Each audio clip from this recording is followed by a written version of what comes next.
bienvenidos, bienvenidas, amables oyentes. Este es su programa Diálogo Bíblico. Es grato estar con ustedes, especialmente en el momento en que hacemos un resumen de la conversación que hemos tenido durante esta semana. Con ustedes el pastor Juan Millanao Rego. Bienvenido, pastor. Muchas gracias. Él es docente de nuestra Universidad Adventista de Chile, aquí en Chillán. ¿Y quién les habla? Raúl Medina. Vamos a conversar, y lo hemos hecho durante la semana, esto de jugar a ser Dios.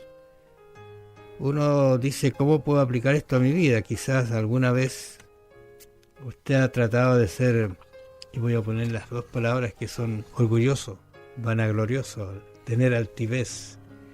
Estaba mirando lo que dice la Real Academia acerca de orgulloso, ¿eh? Es mirarse a sí mismo y ver que las cosas de uno son las mejores, las que deben estar arriba. Lo que hemos visto durante esta semana es ver cómo Isaías, Dios le revela a él algunas cosas extraordinarias, especialmente el conflicto cósmico que existe, cómo se está desarrollando, cómo las fuerzas del mal y del bien, ¿no es cierto?, están tratando de conseguir el control de cada alma, y pareciera que en algunas ocasiones el Satanás tiene, digamos, éxito. Pero no nos equivoquemos, Dios es el victorioso, Dios es el que da la victoria a su pueblo. Los reinos pueden estar, ¿no es cierto?, metidos en muchas situaciones terribles, pero Dios será el que va a triunfar y esos pueblos serán destruidos. Veremos un poquito la condenación de las naciones. ¿Qué te parece? ¿Se condenan las naciones o no se condenan? Bueno, siempre puede parecer así un ente abstracto, las naciones, los países, pero aquí no solamente está ese enfoque colectivo, sino que se enfoca en los líderes, ¿no es cierto?, que son personas de carne y hueso como usted y como yo, y que son atacadas por una situación lamentable que se llama orgullo. Y esto es independiente, porque hemos hablado de reyes, ¿no es cierto?, aquí de Acaz, de Nabucodonosor, de Belsasar. No, este es un asunto, una persona no tiene que ser rey para ser orgulloso, ¿ya? Ellos están más proclives a aquello, ¿no es cierto?, y representan con su liderazgo. Pero una persona humilde, en términos, por ejemplo, de dinero, una persona pobre puede ser más orgullosa que un rey, ¿ya? No aceptar ningún tipo de ayuda ni de consejo, de nada. Su nombre ataúd tiene solamente espacio para él, ¿no es cierto? Entonces, el problema del orgullo es una situación en la cual todos estamos luchando, ¿no? Yo recuerdo, por ejemplo, cómo Martín Lutero quería salir de estas situaciones complicadas espiritualmente hablando, y él pensó que haciendo buenas obras podría tornarse una mejor persona, pero al andar el tiempo se fue dando cuenta que el orgullo se come a sí mismo, y por otra parte que las buenas obras no alcanzan, no son suficientes, y eso te conduce a dos cosas: uno, a la desesperación, o te conduce al orgullo. Otra vez, confiar, ponerte de pie sobre tus hilachas, en el fondo, ¿ya? Entonces, en este sentido es que debemos recordar los cristianos que la divinidad de Emmanuel, que días atrás ya salió en el libro de Isaías, ¿no es cierto?, que Dios enviaría a Emmanuel para dar una solución radical al problema del pecado. La divinidad de Emmanuel es realmente nuestra seguridad, en este caso, seguridad de salvación, ¿no? Porque Emmanuel, Jesucristo, posee vida original y representa a Dios. Entonces, otra vez, el orgullo se vence cuando el eje no soy yo frente a un espejo, sino que el eje es Dios en la persona de Jesucristo, que nos da vida original y que representa a Dios, y que como tal vino a regalarnos, a ganar la salvación. ¿Sabe que estaba pensando? Quizá es un ejemplo muy personal, Cuando estudié por acá, por la universidad, visitábamos un lugar que se llamaba Minas del Prado, no sé si tú te recuerdas. Ujú. Yo tenía una noción de lo que era eso. El otro día tuve el privilegio de, con unos amigos, hermanos, ir a visitarla. Y es todo un pueblo, Ujú. incluso está pavimentado el camino. Me sorprendí. Estoy pensando cuando Isaías hablaba de Babilonia. ¿Qué es lo que era Babilonia? Voy a decir un pueblito, una cosa que está asomando así pequeña. Pero es interesante porque Babilonia va a ser tomada ahora no solamente como una ciudad, que fue una ciudad y que tomó al pueblo, ¿verdad? Y fue derrotada también por los pueblos que vienen después.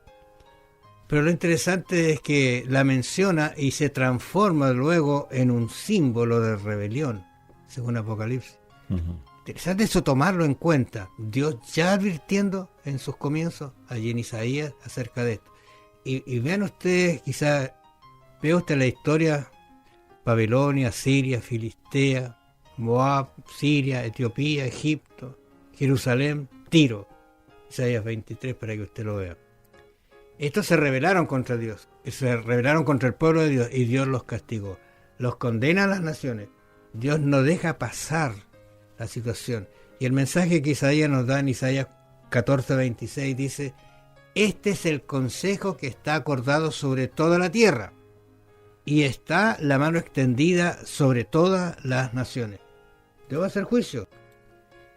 Según entendemos, y así lo ha dicho Isaías, Dios va a hacer juicio contra las naciones que van en contra del pueblo de Dios. Ujú. Y el pueblo de Dios va a triunfar. Por eso es importante leerse usted el capítulo 13, 15, 23, 14, lo doy así saltado, 17, donde está toda esta condenación de Dios hacia las naciones. Vamos a seguir conversando, ya hemos hablado de la condenación sobre todas las naciones.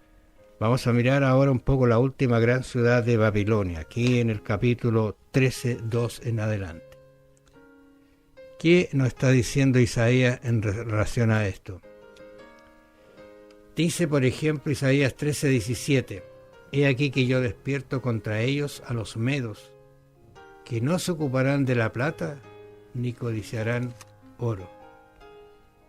Miremos un poquito con tranquilidad qué pasó con la historia que nos dice acerca de esta invasión, ¿no? Ujú. No se ocuparán de la plata ni codiciarán oro. Esto lo está diciendo Isaías, como tú decías, unos 200 años antes, pero ahí está reflejado en la historia de Babilonia, predicha en realidad. Yo supongo que en algún momento los babilonios pudieron tener acceso, ya sea de parte del profeta o por algún otro medio, de esta profecía que pendía sobre sus cabezas, ¿ya? Que serían reemplazados. Y tú sabes, digamos, es el espíritu humano. Ellos juzgan a las naciones, estos babilonios. Ellos evalúan a otros. No quieren ser ellos evaluados, ¿ya? Así también uno ve mucho liderazgo que no le gusta ser evaluado, ¿ya? Pero Dios, el gran evaluador, lo hace. Y pesa en su balanza nuestras palabras y actos y emite un juicio, ¿ya? Y el juicio de Dios siempre es perfecto, tampoco es apresurado, es justo, es equilibrado, y al final se nos dice que hasta Satanás reconocerá que Dios ha sido justo, ¿ya? Entonces, lo que estamos leyendo aquí, estimados auditores, nos habla de un Dios sabio que extiende oportunidades, que da consejo, envía profetas, pero si estos una y otra vez son rechazados, Dios va a respetar esa decisión, esa elección nuestra, y nos dará lo que merecemos, nada más, ¿no? Así que siempre aquí está el amor de Dios en acción, porque la Biblia dice que no hará nada nuestro Dios sin advertir primeramente a través de sus profetas, ¿no es cierto?, al pueblo. De manera que Dios siempre es justo y maravilloso lo que estamos viendo. Fíjate que allí en Isaías, el capítulo 13, versículo 11, dice: castigaré al mundo por su maldad, y a los impíos por su iniquidad, y haré que cese la arrogancia de los soberbios, y abatiré la altivez de los fuertes. Fíjate que ahí se usan términos sinónimos para pecado, ¿no es cierto? Lo que tú acabas de leer. Se habla de pecado, iniquidad, rebelión, etcétera. Son palabras distintas, pero que van en una progresión de tornarse cada vez más peores, ¿ya? Porque todos nosotros los seres humanos pecamos, como errar el blanco. Pecamos por ignorancia, etcétera. Pero aquí se habla de que el Señor se reacciona no solamente contra eso, en la debida proporción, sino que Dios reacciona también cuando hay una planificación de nuestro pecado, ¿verdad? Cuando hay iniquidad, es decir, como un acto mental. Tiene planificado el asunto, no es que cayó, no, Él planificó el asunto. Y otra cosa es cuando se peca con rebelión, ¿no es cierto?, con conocimiento.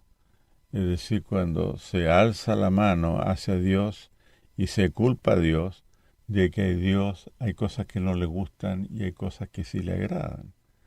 Entonces, aquí aparece el juicio de Dios para distintos tipos de pecado, con distinto grado de importancia, ¿ya? Y en todos ellos Dios es un juez justo. Que Dios dirige los acontecimientos y permite que su pueblo sea llevado cautivo. Uh-huh. Y hay unas descripciones acá, dice: cualquiera que sea hallado será alanceado. Terrible, dice. Y cualquiera que por ellos sea tomado caerá a espada. Y mira el 16, mira lo terrible las descripciones que se hacen. Sus niños serán estrellados delante de ellos, sus casas serán saqueadas y violadas sus mujeres. 17, dice: he aquí que yo despierto contra ellos a los medos, que no se ocuparán de la plata ni del oro. Y el versículo 18, con arco tirarán a los niños y no tendrán misericordia del fruto del vientre, ni su ojo perdonará a sus hijos. Uno dice: ¿qué crueldad está pasando aquí? ¿Qué está sucediendo? Estoy pensando que esto no es...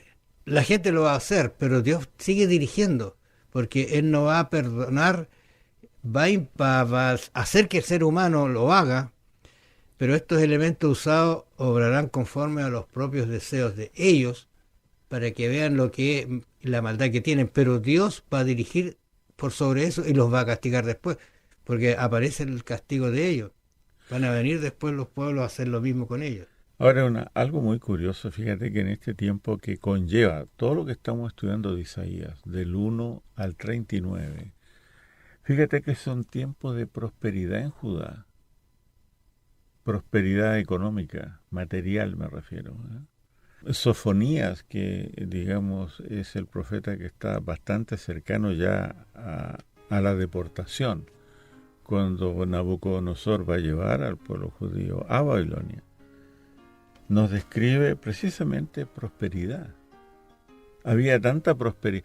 Claro, era una prosperidad de los ciudadanos urbanos a expensa de los labriegos y agricultores que trabajaban fuera de las murallas. Había abuso, ¿no es cierto?, de una clase social hacia otros. Entonces había tanta prosperidad que ellos vivían reposados y vivían haciendo vino a través de un proceso largo que ellos veían que les producía un muy buen vino. Para eso había tiempo.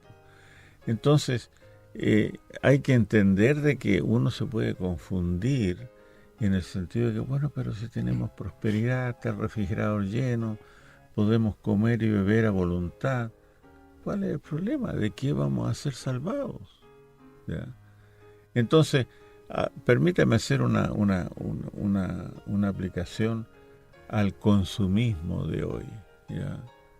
El problema no es comprar cosas o tener cosas.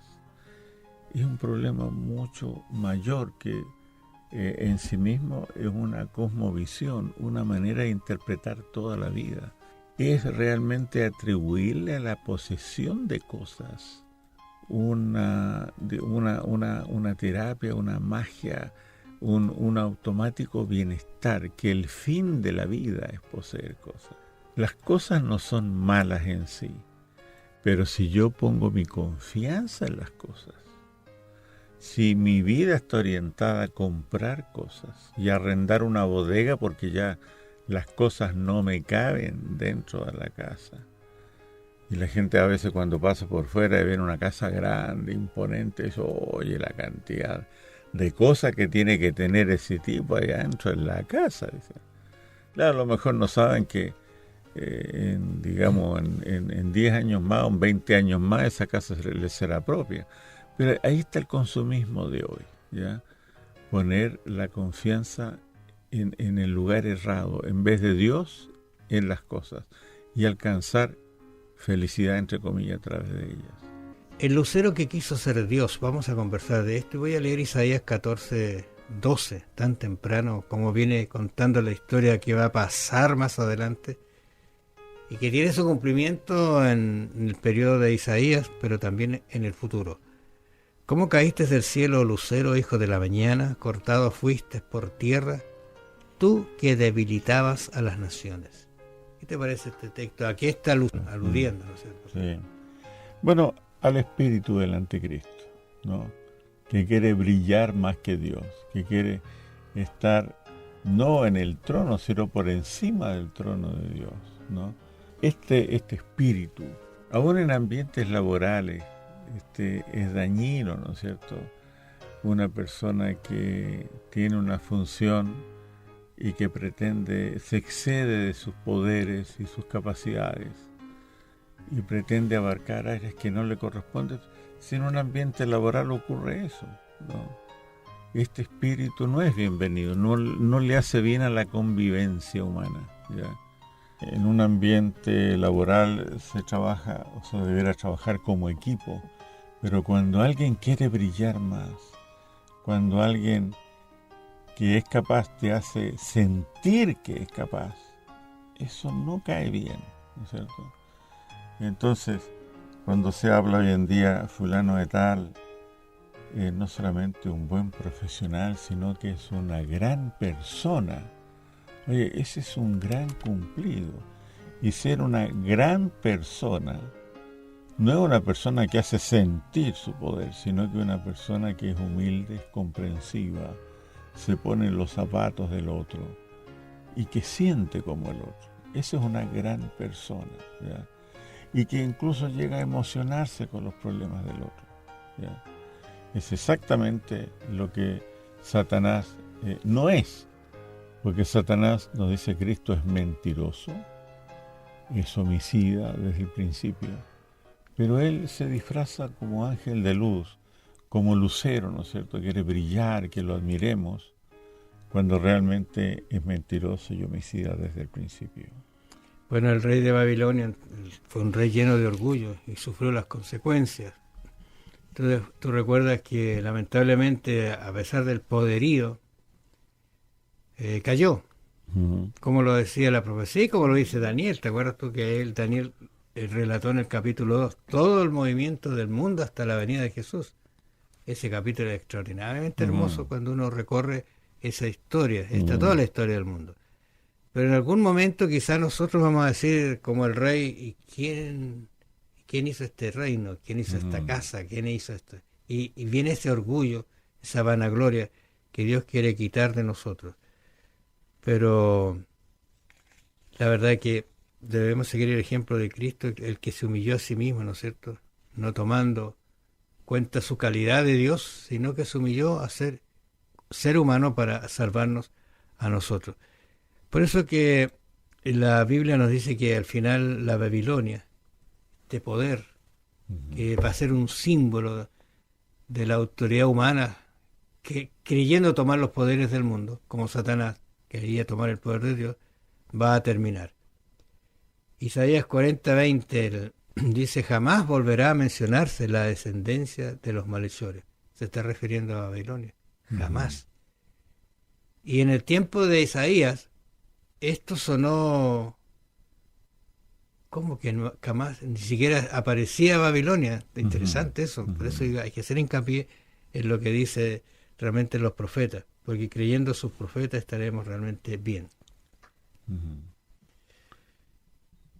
Bien, yo creo que nos hemos sido confrontados esta semana con la experiencia, como la Biblia la narra, de hombres notables que llegaron a tener un poder extraordinario, pero que se enorgullecieron de alguna manera, se enaltecieron a sí mismos, no aprendieron de los que lo habían precedido a la humildad, ¿ya?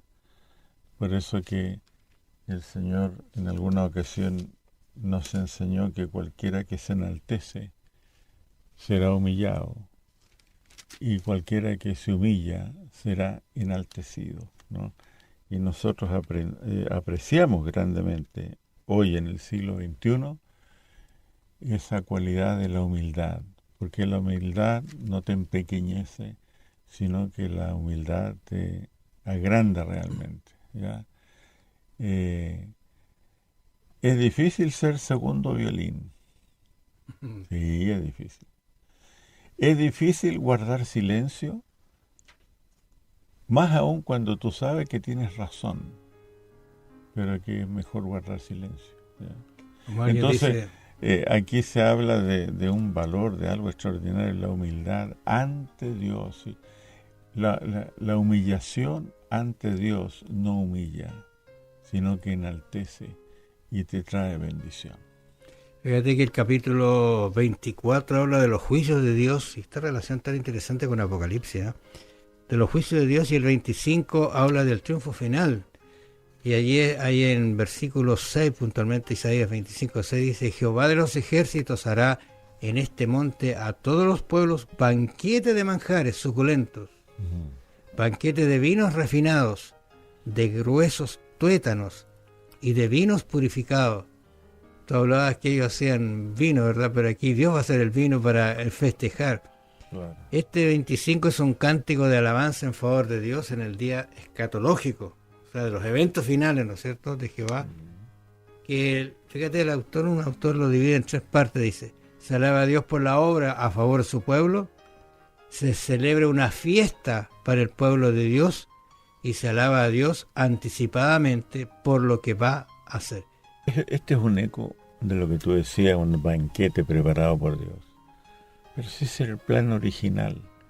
Está en Génesis 2, cuando se le da permiso a Adán y Eva para que consuman de todos los manjares que estaban a su disposición en el jardín del Edén. ¿Ya? Es un eco de ella.